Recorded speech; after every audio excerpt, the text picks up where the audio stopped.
Good afternoon, or should I say evening, morning. Morning? At any rate, I am the Game Master. Pleased to make your acquaintance. Before we begin, there is something I must tell you. You see, my job is to draw you into this world with my voice and cards, which is why I believe it best for you to play with the sound on. In fact, I insist on it. However, as you can see, my voice is subtitled, so you can always read along as well.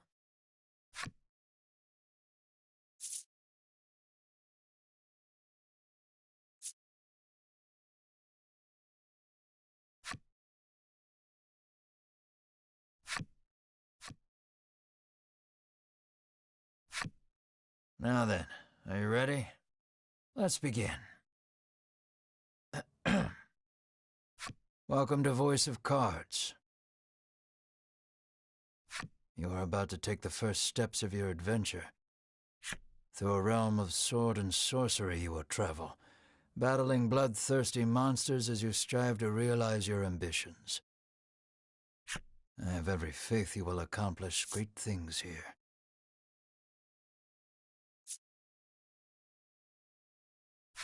I am merely a witness to your exploits. Now then, your departure draws nigh. May your journey be a safe one.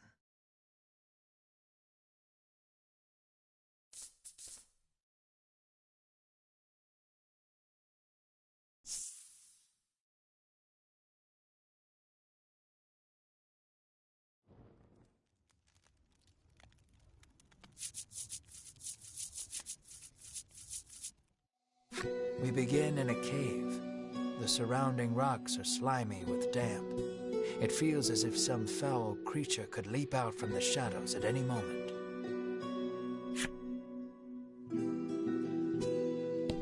Yet in this horrible place gathers a fellowship of 3 adventurers.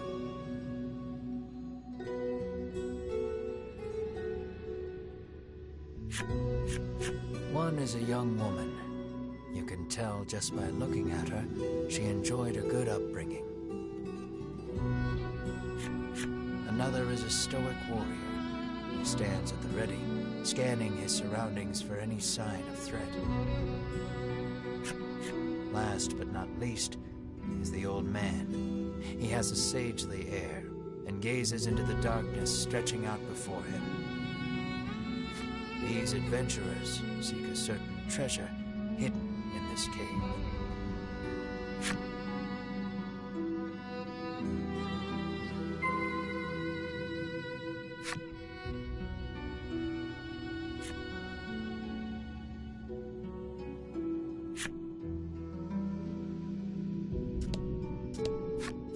An iron door towers before you.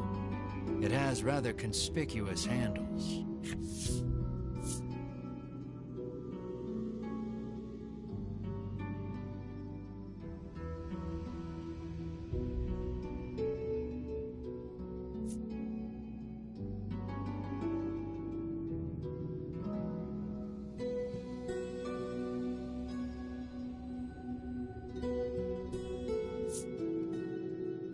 The stoic man takes hold of the handles and pushes as hard as he can, but the door doesn't so much as budge.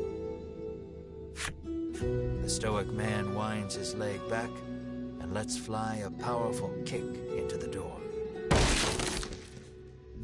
As his foot connects, the door trundles to the side. So it was one of those sliding contraptions.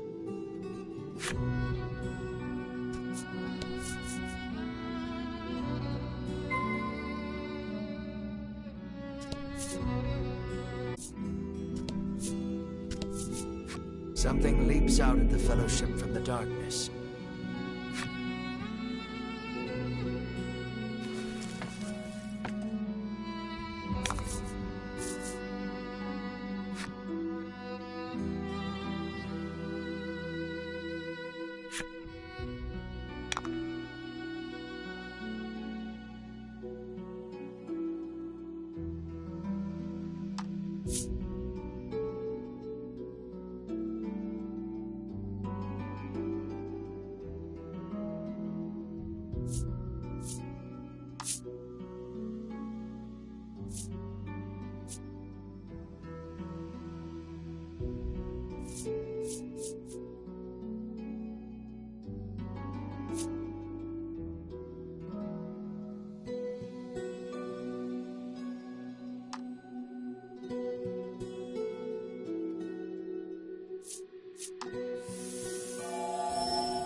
Good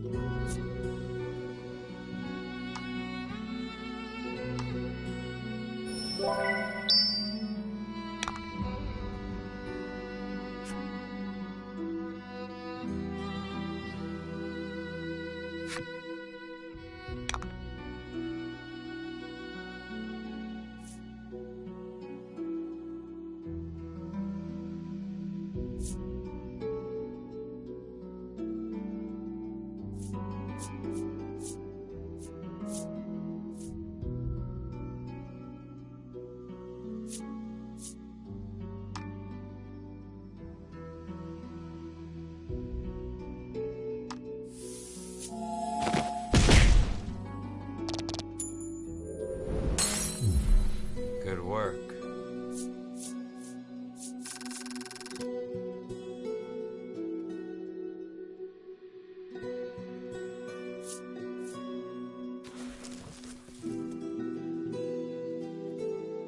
These adventurers have seen their fair share of battle and defeat their attackers with ease.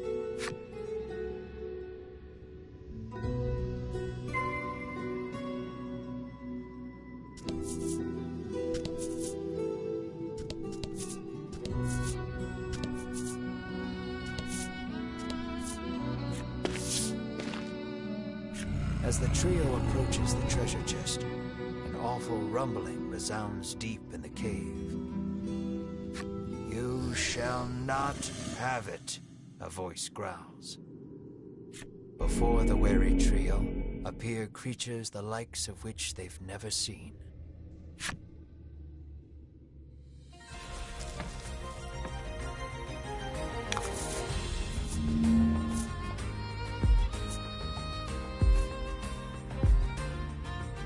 Don't hold back.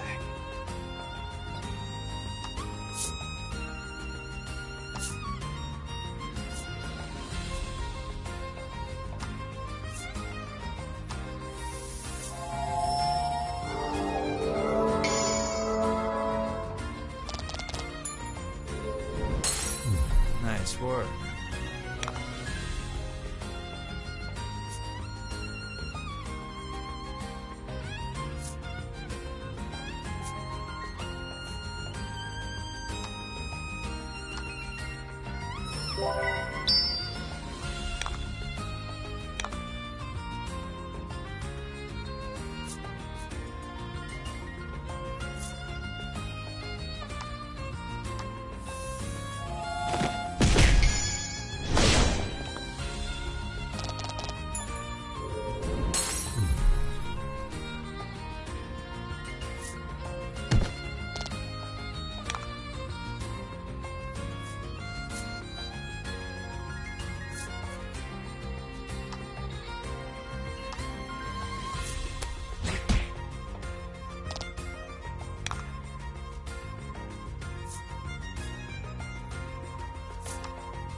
The young woman edges around the monster's bulk to stand before the treasure chest.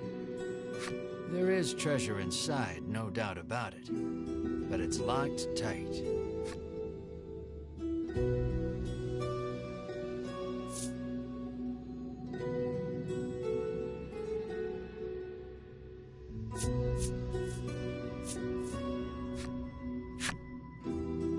The woman slides the simple key into the lock. The chest clicks open. Inside is what appears for all the world to be an ordinary medicine bottle. At last, we've retrieved the royal treasure, the old man says. The woman and warrior exchange a nod.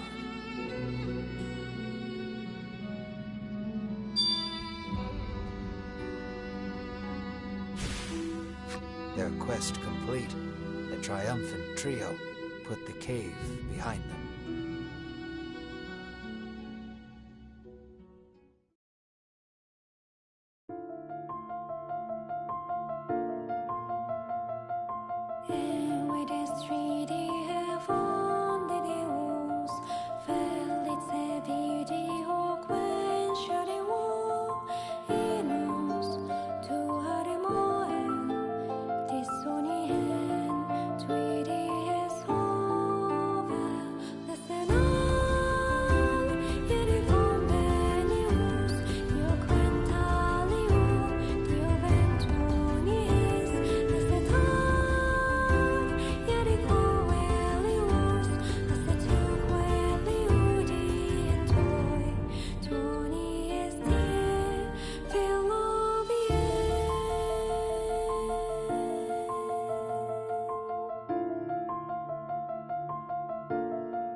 This is Castle Advent.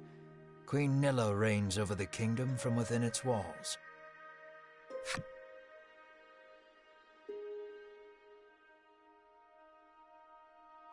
In the crowded audience chamber jostle all manner of knights, adventurers, and bounty hunters. The white-robed adventurers stand close to the throne. The palace guard calls over the tumult, "Be silent. Her Royal Majesty graces us with her presence."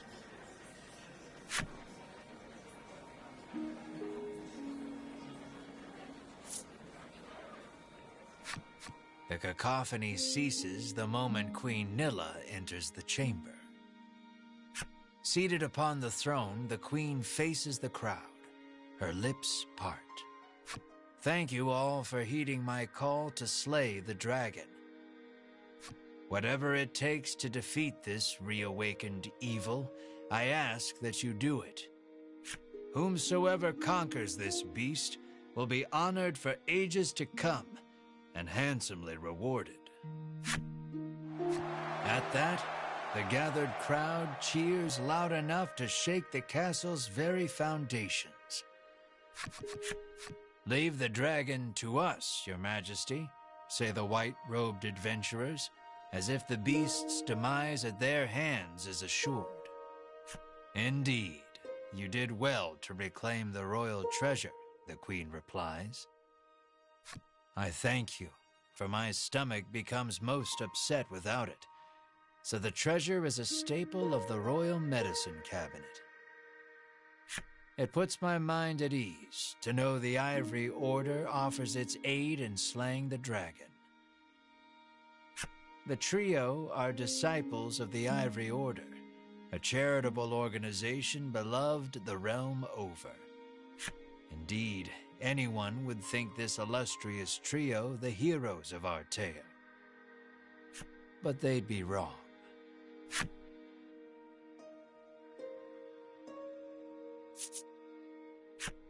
So we just gotta slay the dragon and we'll be drowning in gold. The man trails off, drooling over unknowable fantasies. Beside him, a strange creature lets out a chirping coo. Pay attention, because this is important. There he is, or there you are, I should say, the hero of our tale.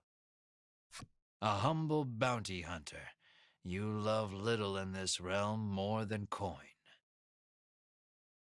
A seemingly tedious fellow who doesn't hesitate to claim the title of hero for yourself.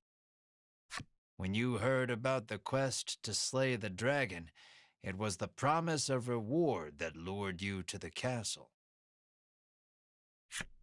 Now then, if you wish to officially register for the hunt, see me so I can get your signature. You wonder why you need to sign anything, but head for the guard anyway.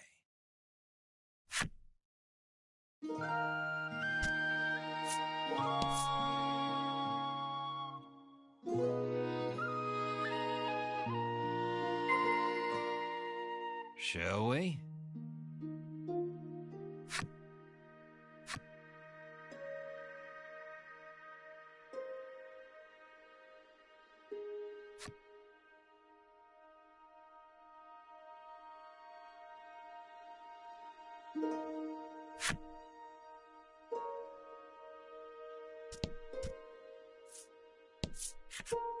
We of the Ivory Order will be the ones to restore peace to the land, brags a white-robed man. My colleague made me come along, but he didn't mention we were going on a quest to slay the dragon, she says, trembling.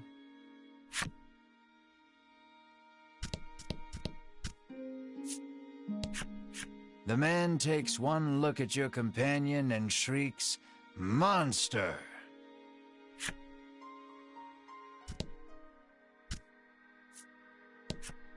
You think the dragon's really as tough as they say? Asks the man, his knees knocking together.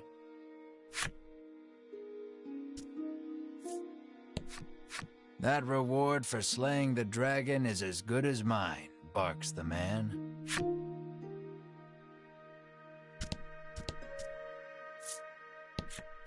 If the heroes of the Ivory Order are hunting the dragon, he's as good as dead, says the man, relief spreading across his face.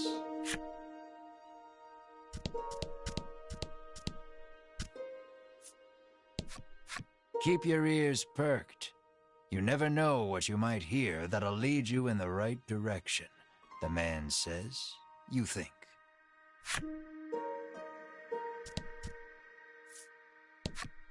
You'll need tough gear if you're going to beat the dragon, the man tells you.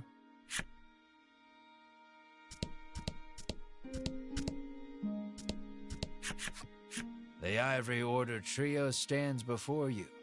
They seem not the most approachable of parties, but...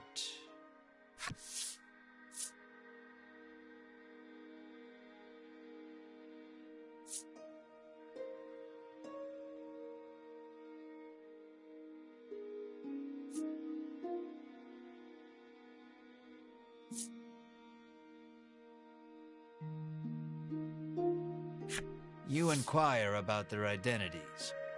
We are disciples of the Ivory Order. It is our duty to aid the realm and its people however we can. The Order's principal focus is developing medicine to distribute to people throughout the world.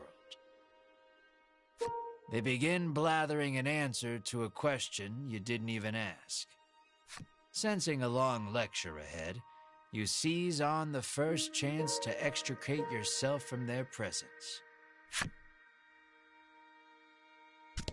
You try to speak to the trio again, but they're too involved in hashing out some sort of plan of attack to pay you any mind.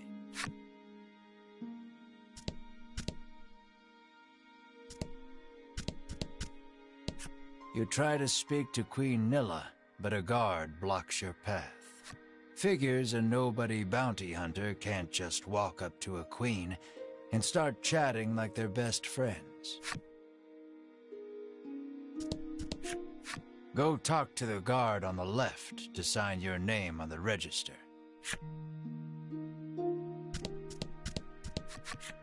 Sign here, says the guard, handing you a pen and paper.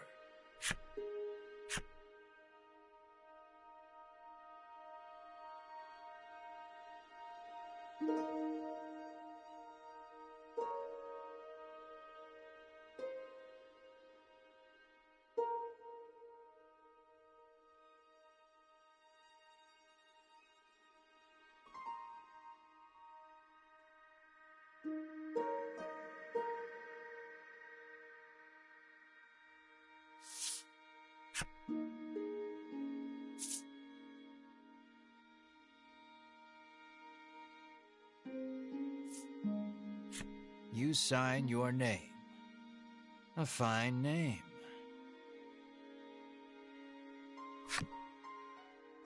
After you've signed, the guard motions to the strange creature beside you. The monster, too. You sign your companion's name as well. Mar. Mar, your friend and sometimes traveling companion. Though he can't speak the human tongue, he seems to understand it well enough. Thank you. Now we'll know what to have engraved on your tombstones. Can't ask the dead what name to mark their grave with, after all, the guard chortles. You want the reward as badly as you don't want to die. You figure you better make some strong friends.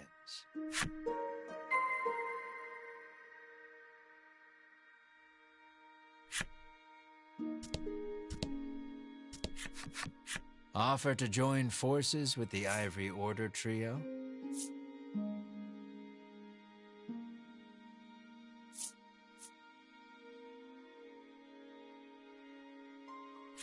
We select few are sufficient to defeat the dragon. We require no additional aid.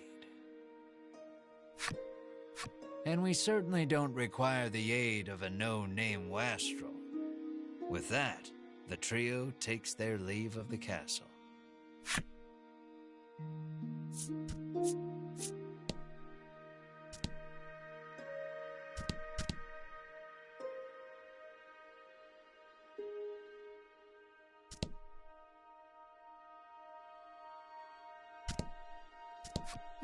You ask him to team up, but he refuses angrily. I ain't splitting the reward with nobody. You weren't planning on sharing either, so you don't try to change his mind.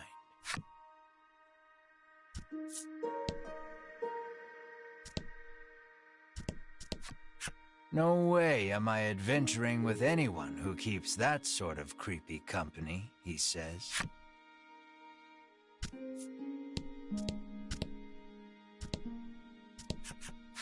Let us depart. We have a realm to save. He grabs his less than enthused colleague by the wrist and drags her off. You catch a glimpse of the terrified look on her face, and then the two disappear out of the audience chamber.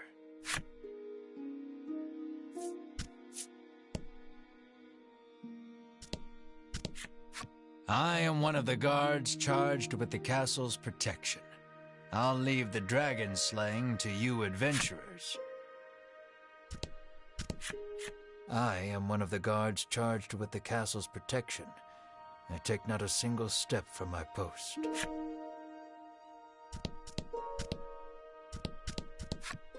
I'll let the Order handle this. Me, I'm heading home.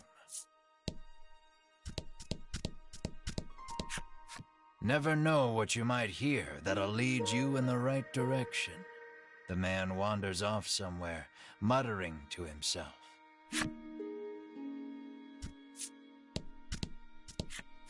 You'll need tough gear, the man says, wandering off. Before you even open your mouth to ask him to team up, he cuts you off. Thanks, but no thanks.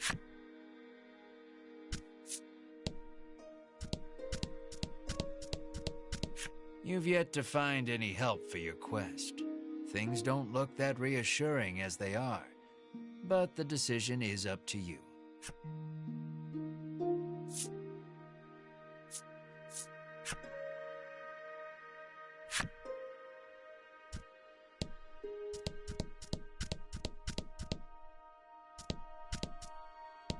Asking Queen Nilla to join you is beyond preposterous. Better not even try.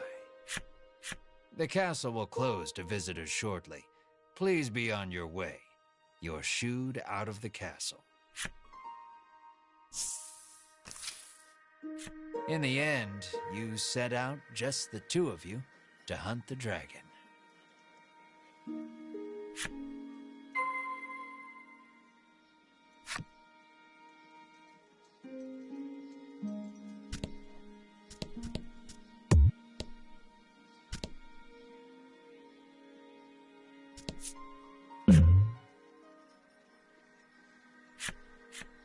A weapons merchant accosts you in the street, despite your best efforts to mind your own business. He speaks to you in a voice barely above a whisper. You want the most powerful weapon there ever was? He conspicuously checks his surroundings before revealing this weapon of apparent renown to you. To hear him tell it, this is a legendary weapon, and one of its kind at that. It can be yours for 20,000 gold pieces, he says. You can smell the scam a mile away, and yet the aura of this weapon does have something of the legendary about it.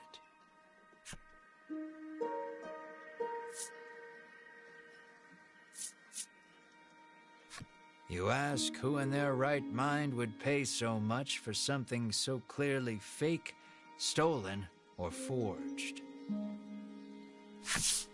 Well, you know where to find me, if you change your mind, he says, tucking the weapon away.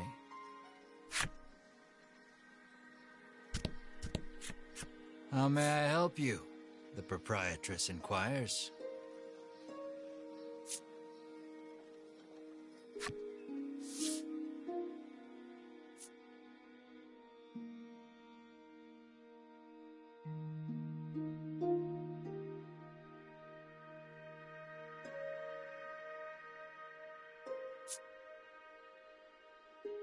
Will that be all? The proprietress asks.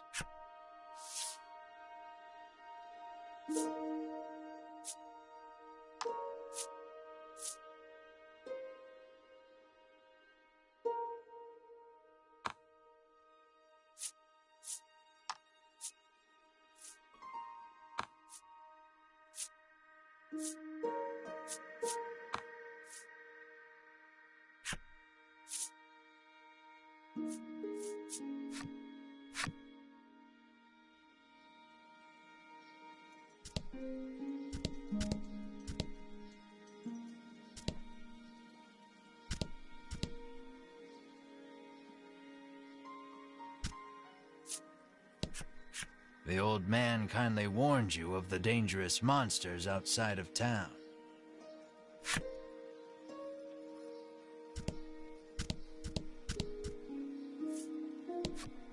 The child says you should see Nexton as soon as you leave the castle town.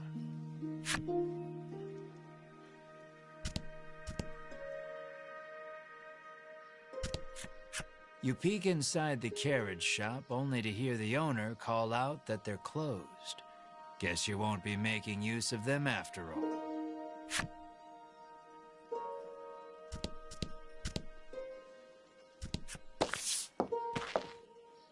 Before you stands a sign calling for people to join the hunt for the dragon. Earlier, you saw the bit about the handsome reward for whoever slays the dragon, and hightailed it to the castle. A woman stares at the sign, transfixed. Her face curls into a scowl as she notices you. "Monster!" the woman cries, and flings magic at Mar. Startled by the spell, Mar grows dizzy.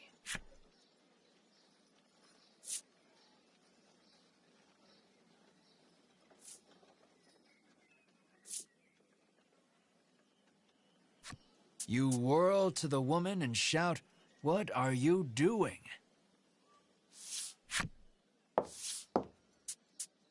"This ain't a monster," you growl, as the woman snarls over you, "I hate monsters." The two of you bicker for quite a while.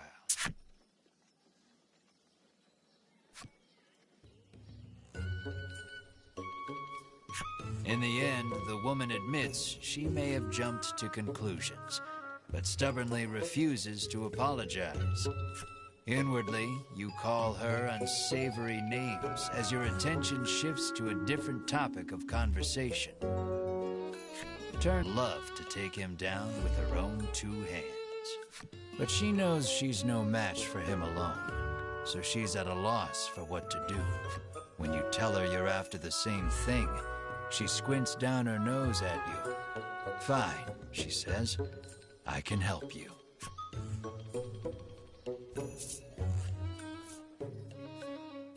She's a little annoying, but you are looking for quest companions.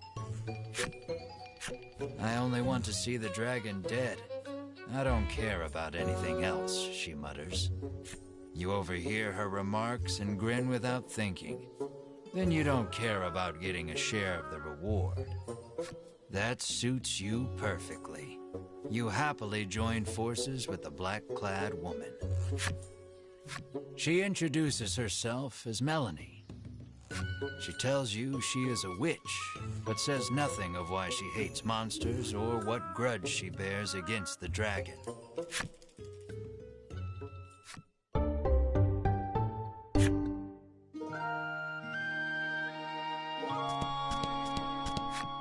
The door is shut tight.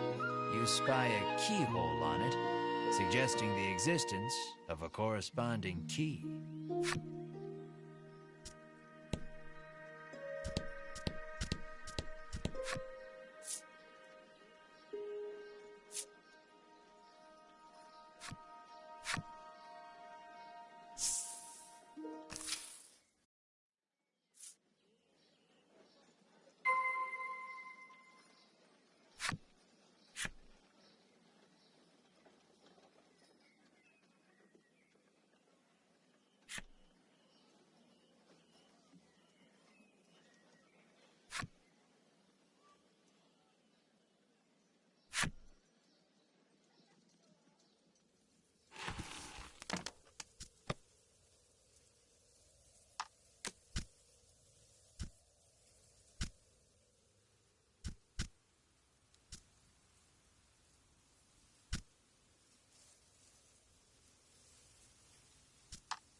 How may I help you?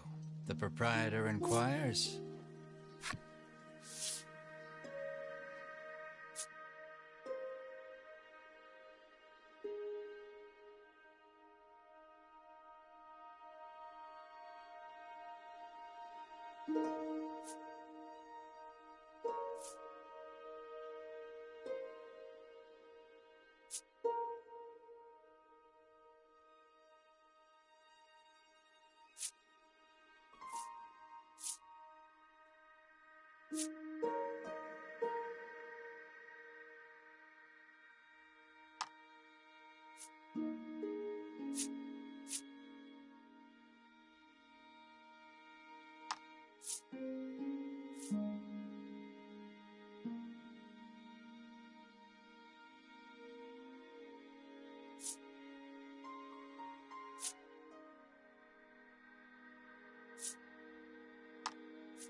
Will that be all?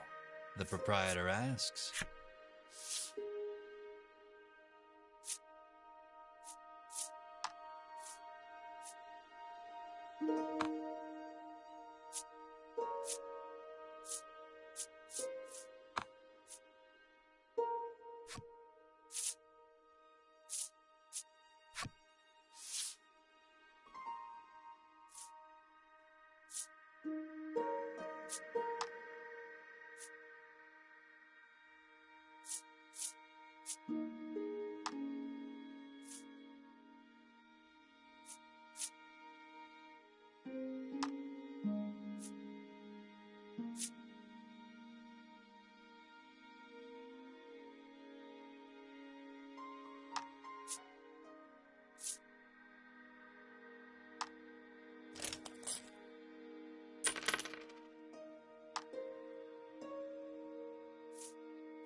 The woman tells you she's so terrified of what might happen if the dragon attacks the town, she hasn't been able to eat.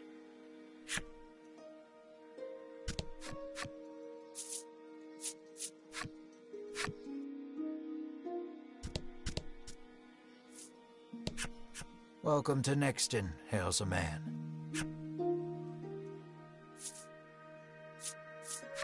The man doesn't respond to any question except to parrot back his original greeting.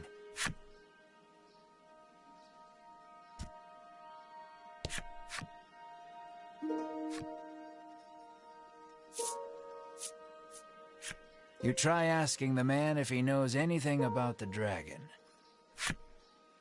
The man's eyes widen. He leans close, cupping his hand to his mouth. Welcome to Nexton, he whispers in your ear.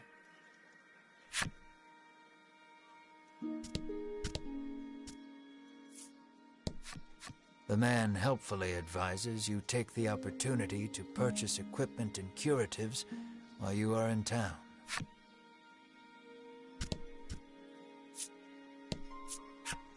A woman sits hunched over by the side of the road. Upon catching sight of you, she calls out for your aid. She's sprained her ankle and needs you to take her to the nearby apothecary.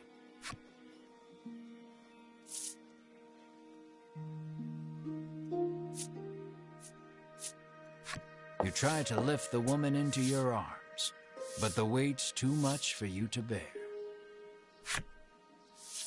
You lay the woman back down where you found her and mutter a quiet farewell before turning to leave.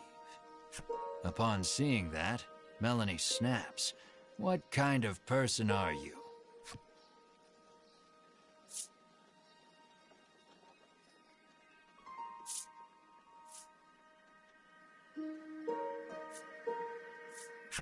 Ain't like it's my fault she's hurt.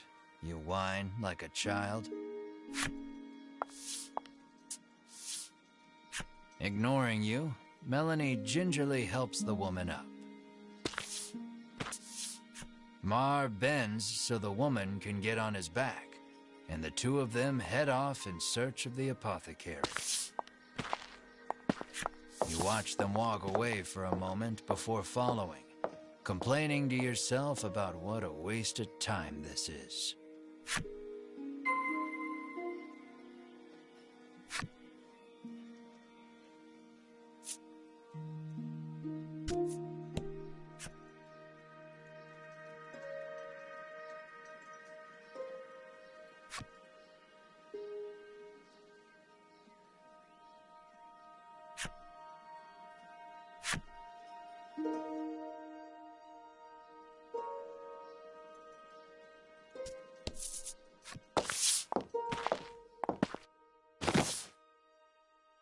You arrive at the apothecary.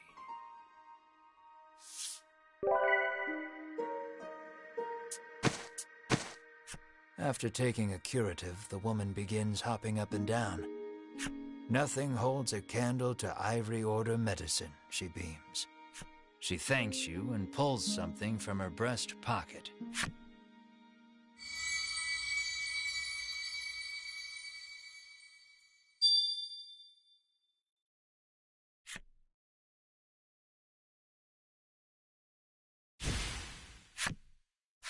You've helped someone, albeit not quite out of the goodness of your own heart.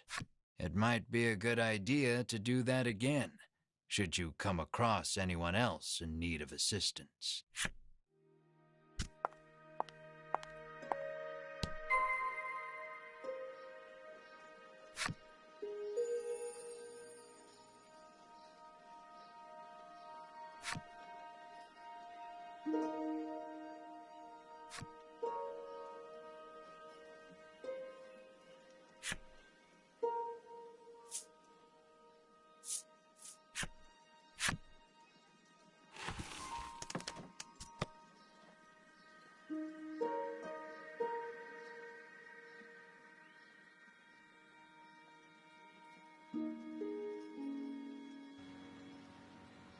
What's up, Dix?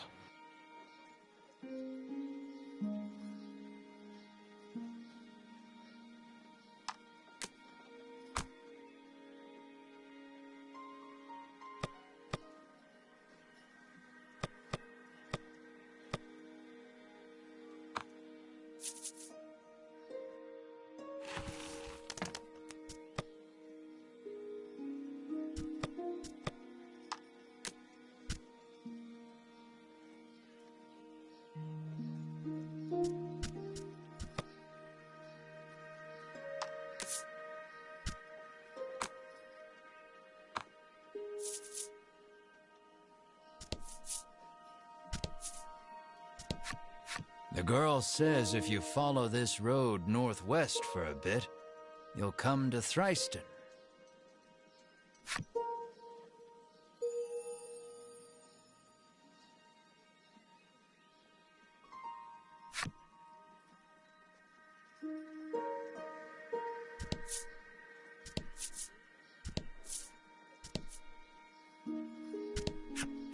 On your way to defeat the dragon, are you?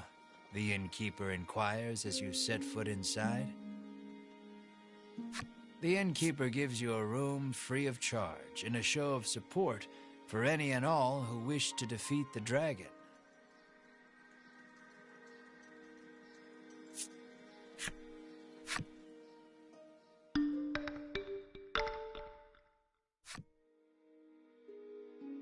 The party leaves the inn feeling rested.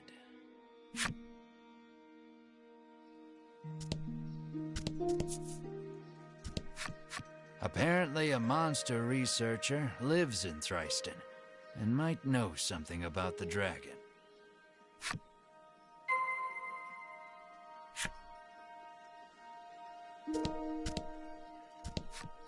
It seems the majority of the world's medicine is made by the Ivory Order. Many people depend on it. That's probably part of the reason the Order has so many ardent supporters. It seems you've learned all you can here. Time to move on.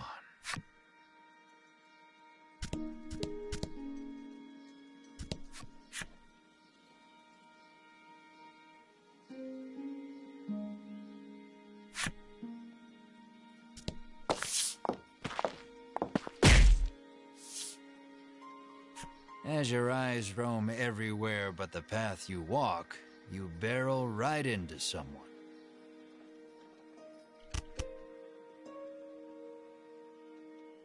When you turn to see who it is, you see the Ivory Order trio from the castle.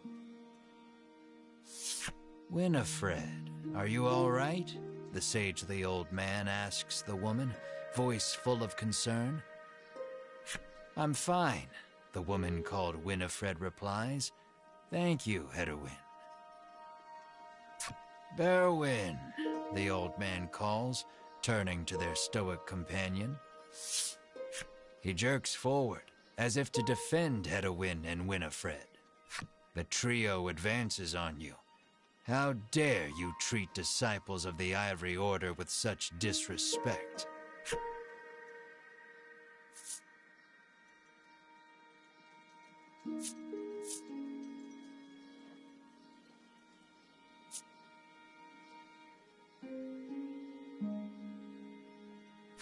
You grab your foot, wailing about how much it hurts, demanding the Ivory Order trio give you money to see a physician.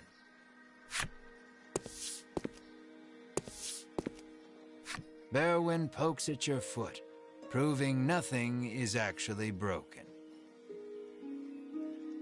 Muttering a half-hearted apology, you try to keep walking. But that's when you notice something in your hand. Looks like you accidentally grabbed Winifred's coin purse when you ran into her. Thief, bellows Berwin, drawing his weapon. Guess you've got to fight your way past.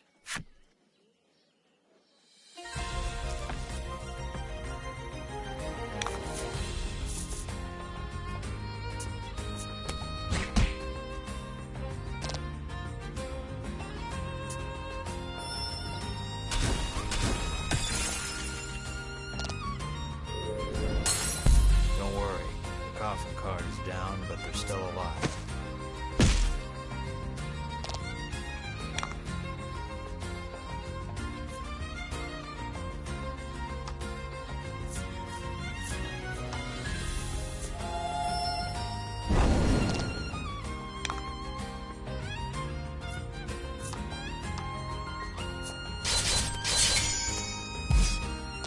Oh?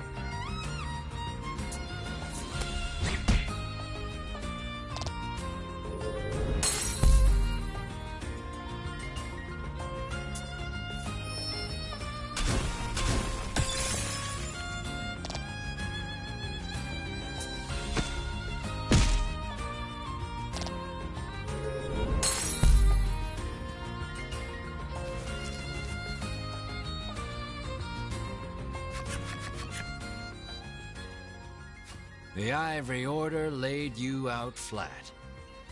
The Ivory Order trio looks at you like they can't believe such a weakling would even try to hunt down the dragon.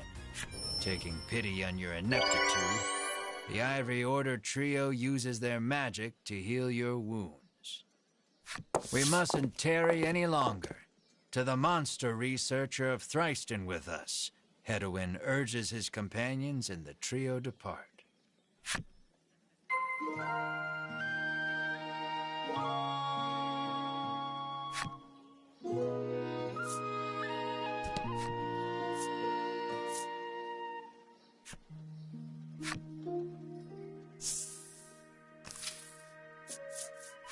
Aimless wandering can be fun, but if you want purpose and direction, I'd suggest sticking to the path.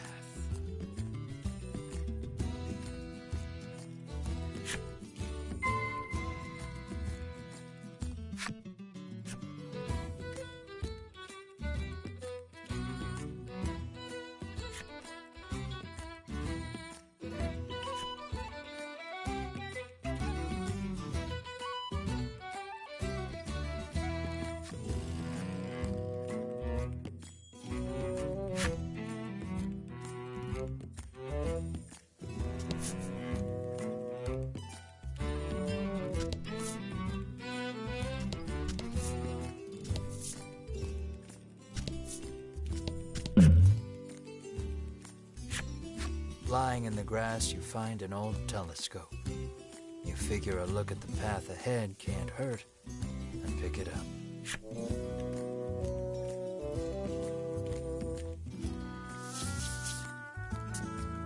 Peering through the lens, you see something in the distance, but you can't tell exactly what. All you know is there's something up ahead. You should be able to tell for certain what it is if you get closer.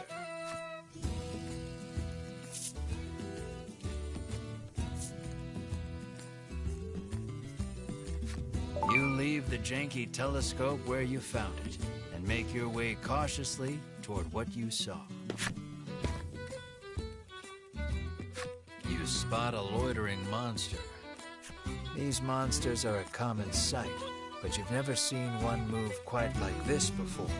You can't not fight such a unique monster.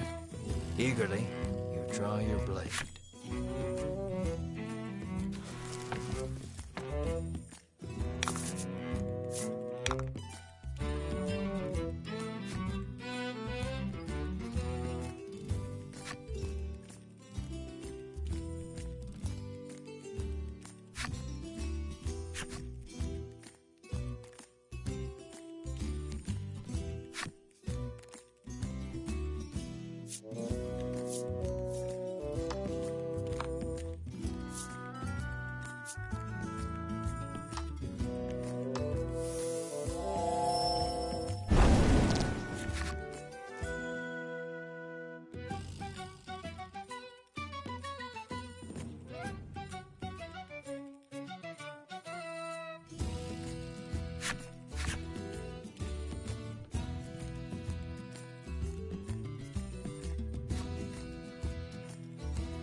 About the enemy.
Don't hold back.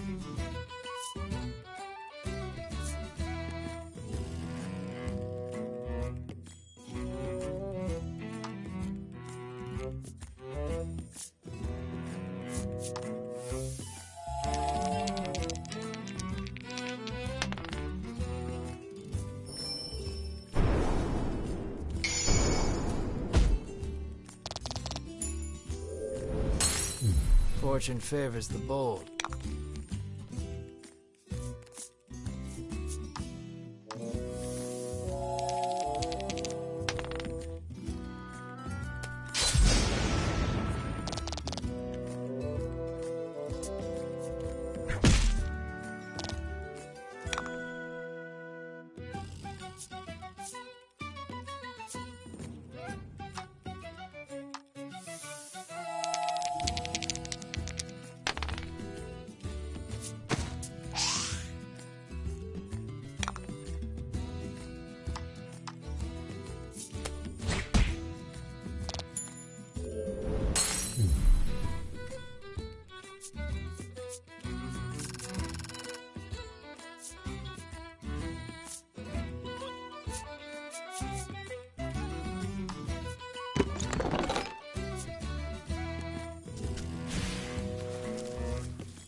kick a rock down the road, muttering about what jerks those three from the Ivory Order are.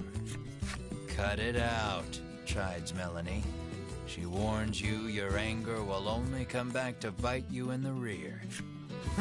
You grumble, but your sulking is cut short when out of the thicket leaps a monster. The rock you kicked must have hit it, because it is really mad. Brace yourself for battle.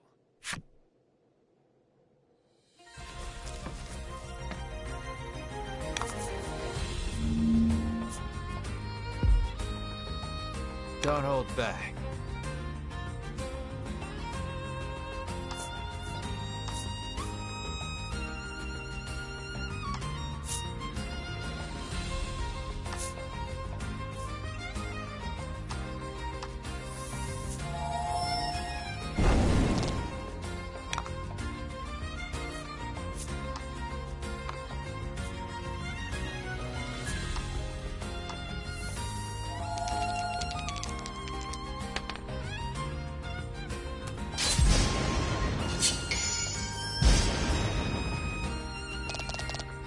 Fortune favors the bold.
Apparently, monsters have been mugging people along. The Ivory Order is searching for where they're stashing the stolen goods.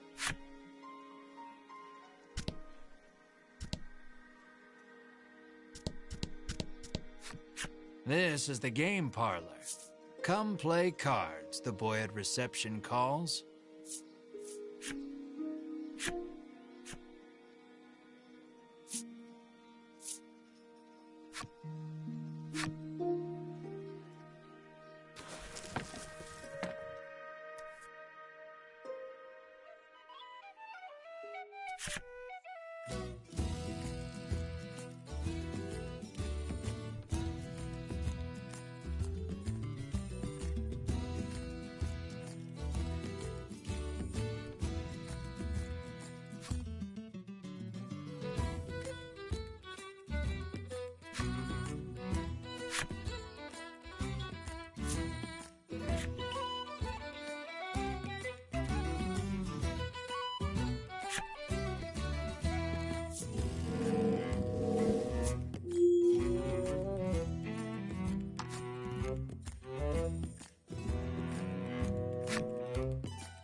The woman tells you a monster stole something very valuable from her.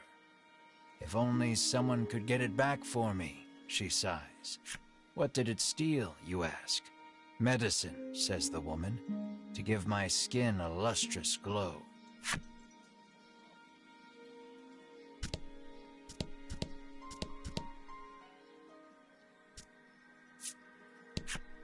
The woman, who fashions herself a missionary of love, haughtily cries she's too beautiful and popular for her own good.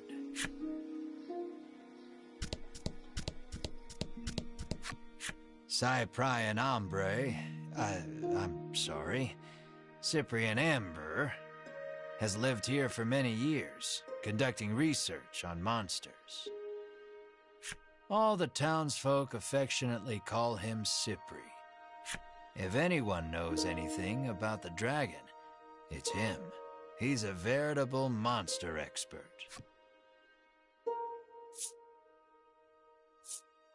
You ask Cypri if he knows anything about the dragon. He says he'll tell you if you do him a favor.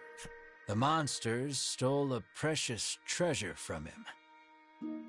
If you reclaim the treasure, Cypri promises to tell you all he knows about the dragon.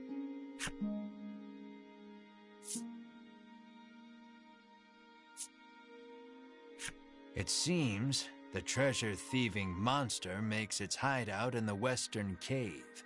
That's where you'll want to head.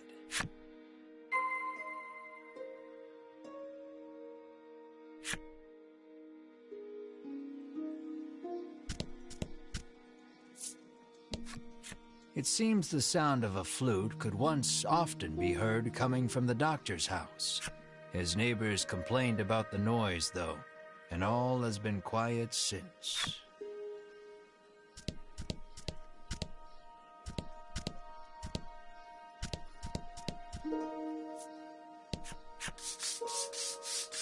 The man scours his skin with a washcloth, trying to rid himself of all odor. Apparently, he blames his natural musk for his unlucky love life. You catch a whiff of scent wafting off him. It is rather pungent. An idea strikes you. Maybe getting rid of the toxins within the body would get rid of the odor without, too.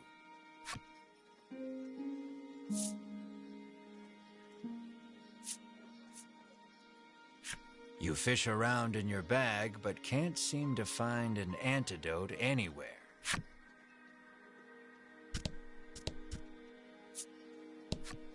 The man says you'll need a torch to explore caves, and, he adds, it just so happens you can buy them at the item shop. You get the feeling he probably works for said shop.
Well, if it isn't the head of the National Inn Association's son, the innkeeper blurts out, overcome with surprise.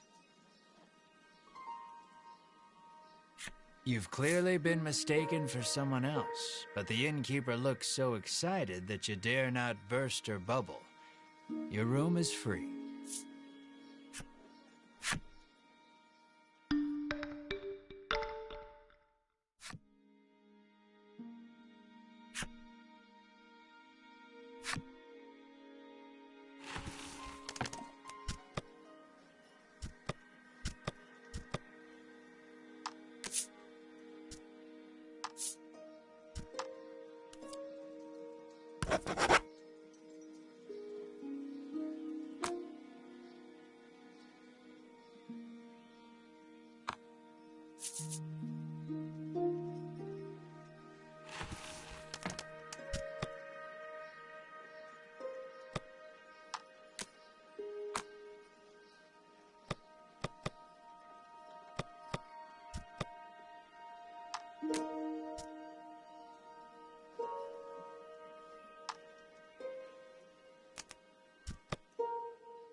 Alright, thanks you for watching. I'll catch you later.